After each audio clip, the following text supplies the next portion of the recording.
13 जून 2025 सुबह 3 बजे ईरान के 20 सबसे ताकतवर सैन्य कमांडर तेहरान, ईरान की राजधानी में एक कमरे में इकट्ठा हुए हैं और वे देश के लिए एक आसन्न खतरे पर चर्चा कर रहे हैं, जिसे वे मानते हैं कि बहुत बड़ा है। उन्हें बिल्कुल भी अंदाजा नहीं था कि वे ठीक उसी जगह पर हैं जहां इसराइल चाहता था कि वे हों।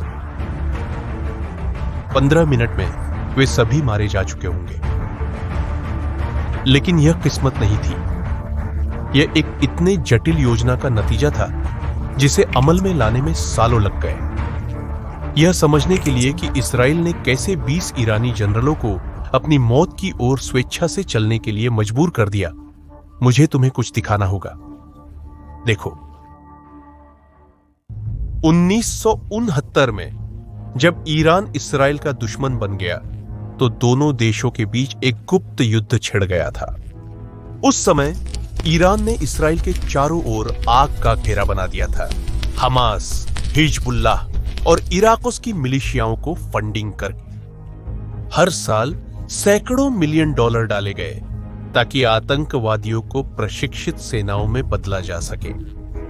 इजराइल ने यह सब चुपचाप नहीं देखा। असल में उन्होंने एक रणनीति के साथ जवाब दिया जिसे युद्धों के बीच युद्ध कहा जाता है।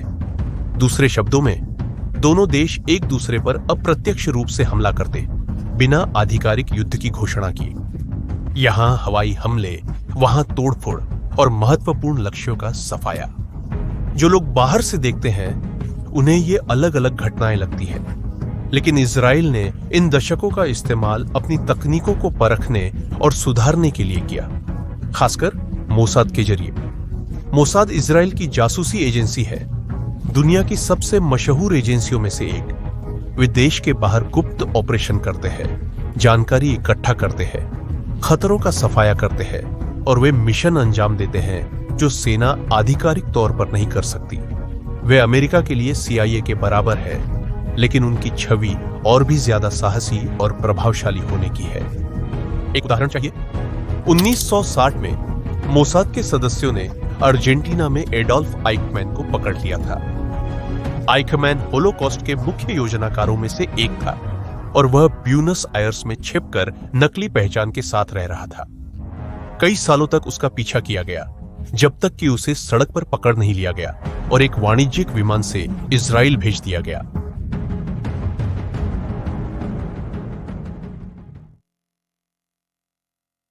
इस ऑपरेशन ने साबित कर दिया कि उनके लिए कोई भी दुश्मन पहुंच से बाहर नहीं है, चाहे वह कहीं भी छिपा हो।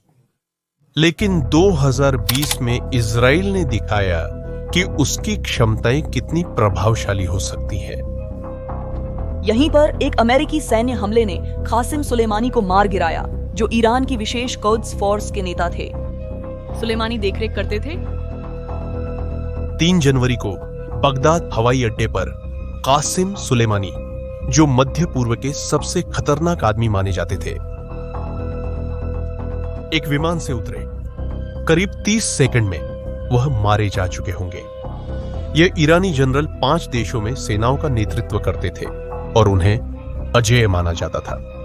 लेकिन उस दिन उन्होंने सबसे बुरी तरह से सीखा कि कोई भी पहुंच से बाहर नहीं है। उस अमेरिकी हमले ने खेल के नियम ही बदल दिए। जो ईरान नहीं जानता था वह यह था कि इसराइल सब कुछ करीब से देख रहा था और हर एक विवरण पर नोट्स ले रहा था। और उसी साल इसराइल ने उस ज्ञान को अमल में लाया। उन्होंने मोहसिन फखरीजादेह, ईरान के परमाणु कार्यक्रम के प्रमुख, को मार डाला।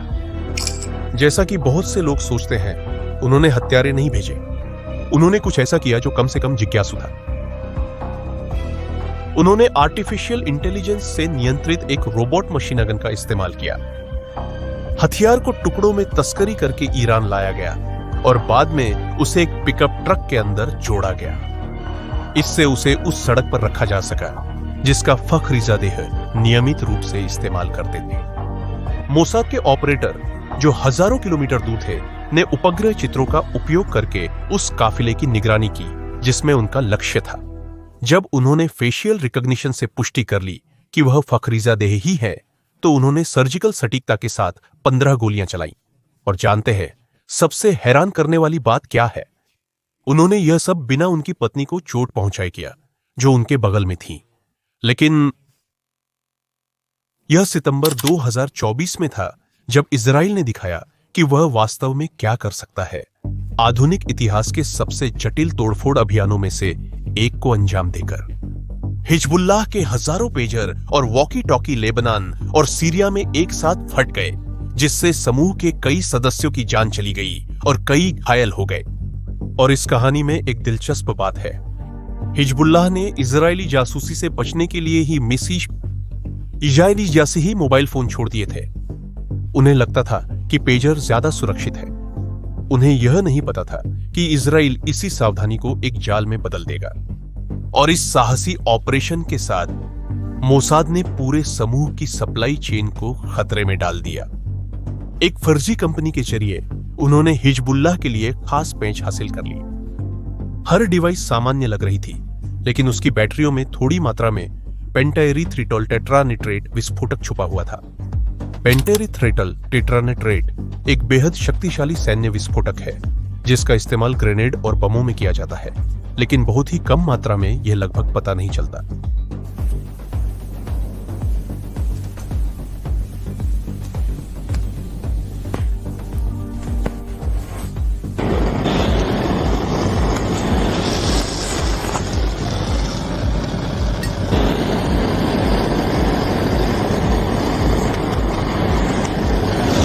और फिर एक ही संकेत पर उन्होंने दुश्मन के अपने संचार उपकरणों को हथियारों में बदल दिया। इस ऑपरेशन ने महत्वपूर्ण लक्ष्यों को खत्म करने के अलावा इजराइल को एक अहम चीज की जांच करने का मौका दिया, एक साथ बड़े पैमाने पर हमलों का समन्वय करने की क्षमता। और ठीक यही क्षमता उन्हें आगे आने वाली चीजों के लिए चाहिए थी। दशकों से इजराइल ईरान के परमाणु कार्यक्रम पर हमला करता आ रहा था। कभी किसी वैज्ञानिक को मार देते, कभी किसी सुविधा को नुकसान पहुंचा देते, हमेशा ईरानियों को पीछे करने की कोशिश करते थे। इजराइल के लिए परमाणु बम वाला ईरान देश का अंत है। लेकिन 7 अक्टूबर 2023 को सब कुछ बदल गया। हमास के क्रूर हमले ने इजराइल को दिखा दिया कि उसकी रणनीति वैसी काम नहीं कर रही थी जैसी होनी चाहिए थी। अब सिर्फ दुश्मनों की जिंदगी मुश्किल बनाना काफी नहीं था, उन्हें कुछ अलग करना था। उन्हें समस्या को हमेशा के लिए खत्म करना था, और मुख्य समस्या ईरान में थी। यहीं से इजराइल ने अपनी रणनीति पूरी तरह बदल दी। उन्होंने तय किया कि अब सब कुछ एक साथ हमला करने का समय आ गया है, सैन्य नेतृत्व से लेकर ईरान के परमाणु कार्यक्रम तक, और वो भी एक ही बार में। योजना बहुत साहसी थी। ईरान के मुख्य जनरल, रिवॉल्यूशनरी गार्ड के कमांडर और परमाणु वैज्ञानिकों को एक साथ खत्म करना, एक बार में ही सांप का सिर काट देना। लेकिन इससे एक बहुत बड़ी समस्या पैदा हो गई। ये लोग आपस में यूं ही कैजुअली नहीं मिलते। वे सख्त सुरक्षा प्रोटोकॉल का पालन करते थे, एक ही समय पर एक ही जगह पर होने से बचते थे। ये सब कुछ इसी तरह के खतरे से बचने के लिए था। इजराइल ठिकानों पर बमबारी कर सकता था, काफिलों पर हमला कर सकता था, सटीक मिसाइलें इस्तेमाल कर सकता था, लेकिन ऐसे लक्ष्यों पर कैसे हमला करें जो ईरान जैसे बड़े देश में फैले हुए हैं? कैसे सुनिश्चित किया जाए कि सभी को एक ही समय पर खत्म कर दिया जाए, बिना किसी बचे हुए को छुपने या बदला लेने का मौका दिए? समाधान पारंपरिक सैन्य शक्ति से नहीं आया, यह मनोवैज्ञानिक युद्ध के जरिए आया। इस बारे में सोचिए। ऐसे कमांडरों को, जो आमतौर पर कभी एक साथ नहीं मिलते, एक ही जगह पर आने के लिए कैसे तैयार किया जाए? इस सवाल का जवाब एक ऐसे नाटक के जरिए आया जो महीनों तक चला। देखिए, हफ्तों तक ट्रंप मीडिया में इजरायली हमले का विरोध करते नजर आते थे। वो हमेशा कहते थे कि वह बातचीत चाहते हैं, युद्ध नहीं। नेतन्याहू ने तो यहां तक सार्वजनिक रूप से घोषणा कर दी थी कि ट्रंप ने हमले की योजनाओं को रोक दिया है और ईरान को बातचीत के लिए 60 दिन दिए हैं। लेकिन अब यह काफी स्पष्ट हो गया है कि यह सब एक सावधानीपूर्वक रची गई नाटक था। इजराइल और संयुक्त राज्य अमेरिका ने मिलकर एक ऑपरेशन तैयार किया ताकि ईरान को यह यकीन दिलाया जा सके कि हमला होने वाला नहीं है। अब इसे जरा सोचिए, ईरानी नेतृत्व लगातार संयुक्त राज्य अमेरिका और इजराइल के बीच संबंधों पर नजर रखता है। तो जब उन्होंने देखा कि अमेरिकी पीछे हट रहे हैं तो सब कुछ यही संकेत देता था कि इजराइल अकेले हमला करने की हिम्मत नहीं करेगा और यही सही मौका था अपनी सतर्कता कम करने का। इजराइल ने वह बनाया जिसे विशेषज्ञ संज्ञानात्मक पक्षाघात कहते हैं। उन्होंने पहले ईरान की रक्षा प्रणालियों पर हमला नहीं किया, उन्होंने कमांडरों के दिमाग पर हमला किया। इस बीच इजराइल ने ईरान के अंदर एक भौतिक नेटवर्क बनाया। महीनों तक एजेंटों की पूरी कमांडो टीमें देश की सीमाओं को पार करती रही। हम एक ऐसे देश की बात कर रहे हैं जिसकी 7 अलग अलग देशों के साथ 8000 किलोमीटर से ज्यादा लंबी सीमाएं हैं। उनके लिए सब कुछ पर निगरानी रखना नामुमकिन है और जो सोचते हैं कि इस ऑपरेशन में सिर्फ इस्राएली सैनिकों ने हिस्सा लिया था, वे गलत है। इजराइल ने ईरानियों को भी भर्ती किया, ऐसे लोग जो अपने ही शासन द्वारा दबाए गए थे और जिन्होंने उसके खिलाफ लड़ने का फैसला किया। फिर मोसाद ने उन्हें प्रशिक्षण दिया, सुसज्जित किया और रणनीतिक रूप से तैनात किया। इन एजेंटों ने ईरान के अंदर एक पूरी सैन्य बुनियादी ढांचे की तस्करी की और उसे स्थापित किया। हमले के ड्रोन, सटीक मिसाइलें, संचार प्रणालियां, हथियारों के ठिकाने, राजधानी के पास एक पूरी ऑपरेशन स्पेस और लॉजिस्टिक्स वाकई काबिले तारीफ थी। हथियारों को ईरान की विशाल सीमाओं के पार तस्करी करके लाया गया, व्यावसायिक वाहनों में छुपाया गया और पकड़े जाने से बचने के लिए छोटे छोटे हिस्सों में बांट दिया गया। कई महीनों तक उन्होंने पूरे देश में सुरक्षित घरों और हथियारों के गोदामों का एक नेटवर्क तैयार किया। इजराइल ने इंटरसेप्ट की गई संचार, सैटेलाइट इमेज और अन्य जानकारियों का विश्लेषण करने के लिए आर्टिफिशियल इंटेलिजेंस मॉडल का इस्तेमाल किया, जिससे प्रमुख ईरानी जनरलों और वैज्ञानिकों की दिनचर्या का नक्शा तैयार किया गया। उन्हें पता था कि वे कहां काम करते हैं, कहां रहते हैं, यहां तक कि वे अपना खाली समय कैसे बिताते हैं। इस तकनीक और पारंपरिक जासूसी के मेल ने उन्हें हर लक्ष्य का विस्तृत प्रोफाइल तैयार करने में सक्षम बनाया। इजराइल ने तो यहां तक साहस दिखाया कि एजेंटों की ईरान में खुले मैदान में तैयारी करते हुए तस्वीरें भी जारी कर दी। संदेश बिल्कुल साफ था, हम तुम्हारे घर के अंदर थे और तुम्हें पता भी नहीं चला। अब याद है वो सवाल जो मैंने पहले अधूरा छोड़ा था, कमांडरों को एक साथ कैसे लाया जाए? देखिए, इजराइल ने कुछ गजब का किया। अपने गुस्से हुए एजेंटों के जरिए उन्होंने इतनी अहम झूठी जानकारी लीक कर दी कि पूरी ईरानी सैन्य कमान को तुरंत बैठक बुलानी पड़ी। हमें ठीक ठीक नहीं पता कि वो जानकारी क्या थी, लेकिन वो इतनी भरोसेमंद थी कि आमतौर पर इन कमांडरों को अलग रखने वाले सारे सुरक्षा प्रोटोकॉल तोड़ दिए गए और उन्होंने न सिर्फ उन्हें एक साथ इकट्ठा किया, बल्कि हमले के ठीक समय तक उन्हें बैठक में बनाए भी रखा। और इसी साल 13 जून की उस सुबह योजना को अंजाम दिया गया, जब 200 इजरायली लड़ाकू विमान ईरान की ओर उड़ान भर रहे थे।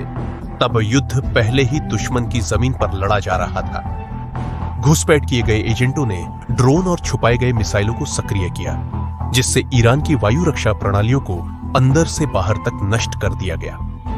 रूसी S-300 जमीन से हवा में मार करने वाली मिसाइल बैटरियां और जल्दी चेतावनी देने वाले रडार सिस्टम पहले निशाने बने। इन्हें उस समय ही खत्म कर दिया गया जब वह सोज्येव जिन इजरायली विमानों के पास आने का पता भी नहीं लगा सके। आसमान खुला होने के बाद इजरायली वायुसेना ने एक जबरदस्त हमलों की श्रृंखला चलाई। करीब 15 मिनट में 20 से ज्यादा ठिकानों पर एक साथ हमला किया गया। नतांज में यूरेनियम संवर्धन की सुविधाओं को गंभीर रूप से नुकसान पहुंचाया गया। इस्फान में परमाणु अनुसंधान केंद्रों को नष्ट कर दिया गया। केरमानशाह और तबरीज के पास बैलिस्टिक मिसाइल ठिकाने, जहां वे मिसाइलें रखी गई थीं जिन्हें ईरान जवाबी कार्रवाई के लिए इस्तेमाल करता, उन्हें पूरी तरह से नष्ट कर दिया गया। कमांड और कंट्रोल की संरचना को व्यवस्थित रूप से ध्वस्त कर दिया गया, जिससे ईरानी शासन पूरी तरह से अंधा हो गया और अपंग भी। लेकिन असली करारा झटका थोड़ी देर बाद आया। एक सटीक मिसाइल ने ठीक उसी कमरे को निशाना बनाया जहां वे 20 कमांडर इकट्ठा हुए थे। वे वहां थे ये चर्चा कर रहे थे कि खतरे का जवाब कैसे देना है, जिसे वे सोच रहे थे कि वह आ रहा है। मारे गए लोगों में मेजर जनरल मोहम्मद बाघेरी, सशस्त्र बलों के chief of staff major general Hossein Salami, revolutionary guard के कमांडर और ब्रिगेडियर जनरल इस्माइल खानी, जो विदेशों में अभियानों के जिम्मेदार थे, शामिल थे। मुख्य परमाणु वैज्ञानिकों को भी मार दिया गया, जैसे कि डॉक्टर फेरेयदान अब्बासी दावानी और डॉक्टर मोहम्मद मेहदी तेहरानतियन। और जानते हैं सबसे हैरान करने वाली बात क्या है? इजराइल को न सिर्फ यह पता था कि वे कहां हैं, बल्कि हर कमांडर की इमारत के अंदर सटीक लोकेशन भी पता थी। यह खुफिया जानकारी की एक डरावनी स्तर की पेट को दर्शाता है। संभावना है कि उनके पास खुद बैठक में एजेंट थे या उन्होंने किसी तरह की अत्यंत उन्नत निगरानी का इस्तेमाल किया था। इस हमले में मारे गए लोगों की सूची ईरानी रणनीतिक नेतृत्व की पूरी एक पीढ़ी का प्रतिनिधित्व करती थी, जिसे कुछ ही मिनटों में नष्ट कर दिया गया। ईरान के लिए यह एक अभूतपूर्व आपदा है। लगभग पूरी वरिष्ठ सैन्य और सुरक्षा नेतृत्व को खत्म कर देना एक विनाशकारी कमांड शून्य पैदा कर देता है। जनरल बाघेरी और सलामी जैसी हस्तियां सिर्फ कमांडर नहीं थी, वे ईरान की सैन्य नीति के वास्तुकार भी थी। उनकी मौत ने ईरानी रक्षा तंत्र को बिखरा हुआ और बिना नेतृत्व के छोड़ दिया है। अपनी कमांड संरचना में अराजकता के बावजूद ईरान ने बदला लेने की कोशिश की।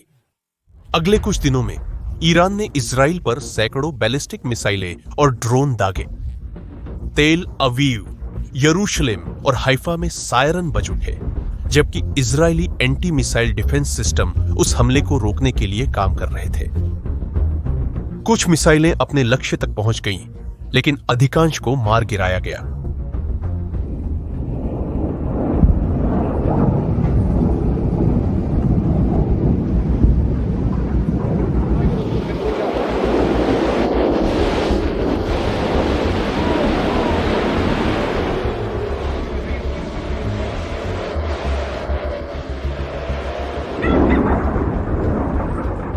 लेकिन ईरान की जवाबी कार्रवाई रणनीतिक रूप से सीमित थी। इस स्थिति की कल्पना कीजिए, अपने सबसे अनुभवी कमांडरों के मारे जाने और अपनी लॉन्चिंग बेस तबाह हो जाने के बाद ईरान ने जवाब देने की कोशिश की, लेकिन यह ऐसे था जैसे कोई मुक्केबाज आंखों पर पट्टी बांधकर और हाथ बंधे हुए लड़ने की कोशिश कर रहा हो। विडंबना यह है कि हमले से पहले ईरानी नेताओं ने बड़ी बड़ी धमकियां दी थी।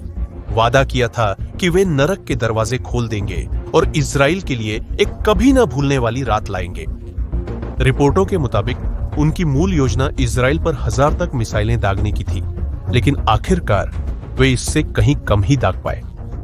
बड़ी बड़ी घोषणाएं एक बेतरतीब और अप्रभावी जवाब में बदल गई, जिसमें न तो कोई समन्वय था, न नेतृत्व और न ही अपनी धमकियों को सच करने का कोई असली मौका। और जानते हैं सबसे हैरान करने वाली बात क्या है? इजराइल ने इतनी बड़ी कार्रवाई को इस तरह से अंजाम दिया कि दुनिया के किसी भी देश को जरा भी शक नहीं हुआ।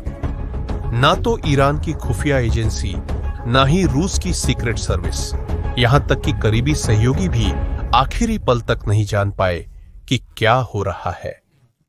यह एक ऐसा संचालनात्मक उत्कृष्टता का स्तर दिखाता है जिसे दुनिया के बहुत कम देश हासिल कर पाते हैं। जैसा कि आप देख सकते हैं, यह ऑपरेशन सिर्फ एक सैन्य हमला नहीं था। इसने पूरी तरह से यह परिभाषित कर दिया कि हम आधुनिक युद्ध में क्या संभव मानते थे।